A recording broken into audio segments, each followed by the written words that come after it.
News Channel 5 Network, this is MorningLine with Nick Barris.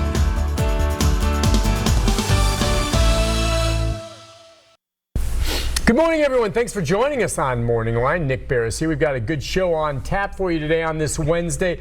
Certainly over recent weeks, again, we've had incidents of mass shootings and, some of late, thanks to the tips from good citizens, they believe have been foiled, where folks have made threats ahead of time. And if you've seen over the last couple of days, Memphis and elsewhere, folks have been arrested when they made these types of threats. But of course, we have some horrible incidents in El Paso and elsewhere, again, where there's mass shootings. And it brings up the discussion again of what to do about it. And addressing that, there's a lot of facets to it, and I'm going to invite you to join in the conversation. We'll get the phone number up there. But guns are part of the equation, one way or the other. And to talk about that with us this morning, someone who knows guns because he is Executive Director of the Tennessee Handgun Association. Very good, thank you. Good morning to you, Mr. Harris. Tennessee Firearms. Tennessee Firearms, not handgun. We cover them all. Well, that's right. It's not just handguns, rifles. I'm sorry. And I don't know why I say that when I introduce you sometimes. It's Tennessee Firearms Association. And this is John Harris. It's good to have him on. And clearly, you are a member of the NRA, strong opinions on issues of gun control and the like. But okay, John, these incidents keep happening. And I think you would probably agree it's fair to discuss how we can reduce these incidents from happening, or do something to address the issue.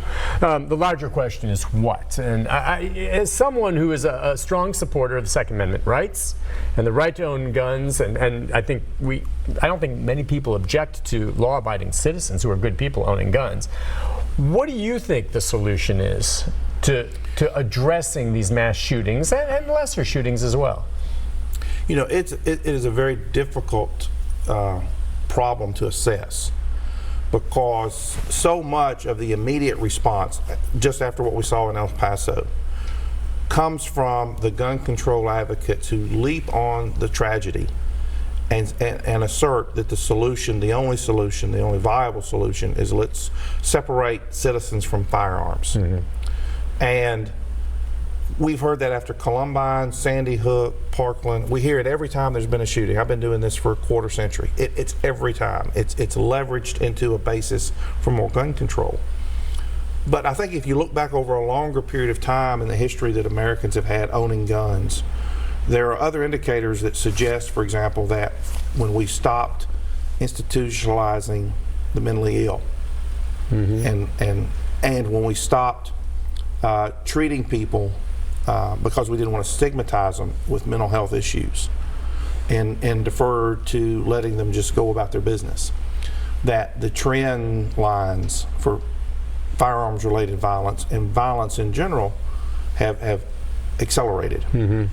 And so I think there's a lot of good data that suggests that really the solution is going back and looking at the mental health components.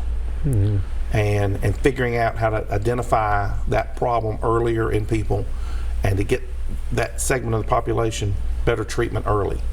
And then for the ones that really are so far down the mental health spectrum that they pose an immediate risk, we already have laws in Tennessee and other states, emergency committals, for example, where 2 or more doctors can sign off on a statement saying they're an immediate threat, and they can be locked up in a heartbeat. And what that does is it gets the person off the street, it gets the risk off the street, regardless of access to a weapon. Mm-hmm. So it doesn't matter if it's a gun, a knife, like your story this morning at Taco Bell. Yeah, a guy's hand got sliced, yeah. A car, a tub of fertilizer, no matter what the weapon is. The real problem is the person with either the terrorist agenda, we can't really interdict mm-hmm. that very strong, mm-hmm. or the mental health, and the mental health is a large component of it. Yeah, with the mass shootings too, it's almost a separation. We can talk about bad guys that have weapons who aren't crazy and they're just out there to rob you and take your money. Right. In a lot of these mass shootings, I would argue in most, and I'm not trying to make excuses for these individuals, but most of them, there's really something wrong up here. Now, not that they're going to get the insanity plea, but they're mental issues, and that's whereas some thug robs you on the street of your wallet. He doesn't have a mental issue. He's just someone either who's on drugs trying to get money or just wants your money. That's a different scenario, and that's harder to flag. But you're saying, and I would agree with you. I think our country does a poor job of addressing the mental health issue, and as you say, deinstitutionalization and all of that. So is that what we hear? Does that relate in a bit to what we're hearing now, the whole red flag gun laws? What do you interpret that as? Yeah. The red flag approach is the knee-jerk gun control approach, which says we need increased mechanisms to take guns out of the hands of people, and it is completely devoid of the proposals to say the person is the potential problem or risk, and we need to get that person out of society, at least temporarily. But doesn't the flag mean you realize there's someone twisted like this, and you do that part, but you make darn sure none of them, they're flagged for whatever reason, and I guess there are some things in place, and you don't let them have a gun. I have no problem taking a gun out of the hand of someone who's been red flagged because they're a nutcase. Well, and if you do, you got a problem. But it's not going to stop them from having access to the guns. You may take that gun out of their possession, but it's easy enough to steal another one or buy it, not necessarily legally, but you can gain access. And then you've got the whole problem, like, for example, Connecticut has had these red flag laws for 2 decades now. And they have a very high due process standard that I think is still inadequate.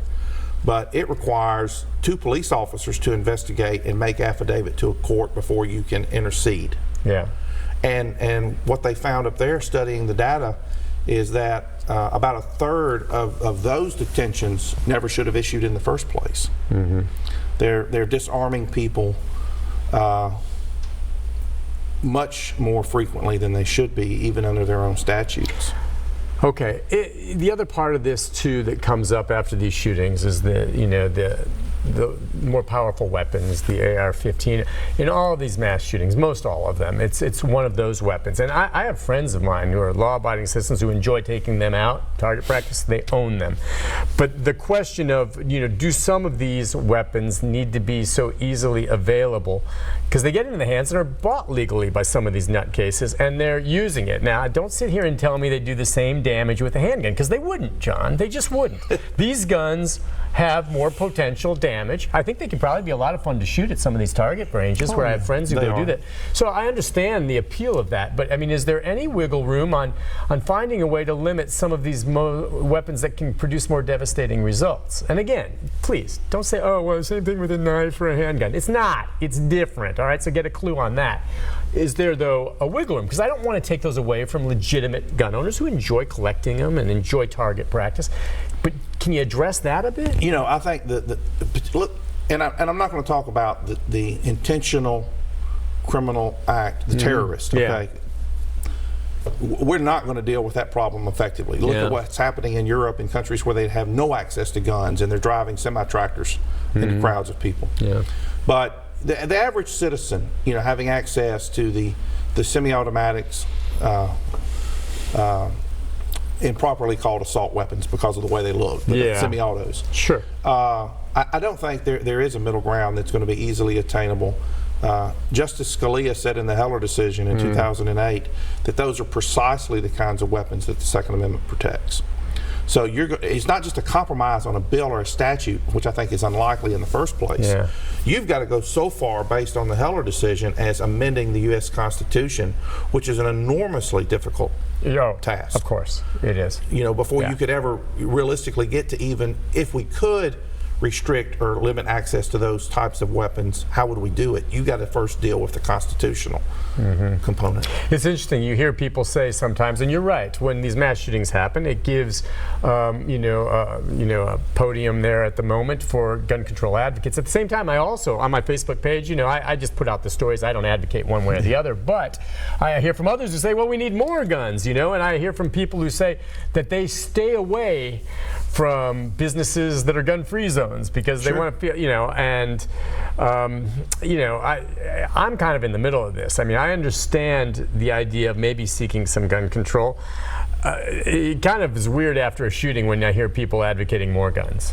You know what I'm talking about? Well, take, for example, and you don't see it very often because I don't think it's as sexy a story in the news media, but there are stories that come out from time to time of the good guy with the gun that stops the crime. Sure. Oh, when that happens, I'm all over those stories. And it does happen sometimes, and you like to hear it. It doesn't happen nearly as much. You know, a bunch of people were scratching their heads after the El Paso thing. Wait, this was Texas. Are you telling me, Texas, where we love our guns, are you telling me no one was there to stop this guy?